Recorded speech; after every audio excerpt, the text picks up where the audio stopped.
everybody, welcome back. Today as well we have got you another video. In this video I'll show you how you can download and install Charles Schwab on your phone. But before that, please do make sure to like our video, subscribe our channel, and yes, without any further delay, let's start.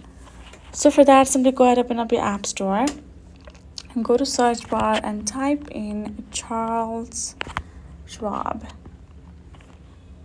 And there we go, our app is just right over here. Tap on this option of get, double click face ID, and there you go. The downloading process will start right away. Just wait for a while patiently. And there we go, the app has been downloaded and installed. Now we're going to tap on open and we're going to use however we like. So that is how you can do it. Hope this video was helpful to you all. Thank you so much for watching, and yes, I'll see you guys in our next video.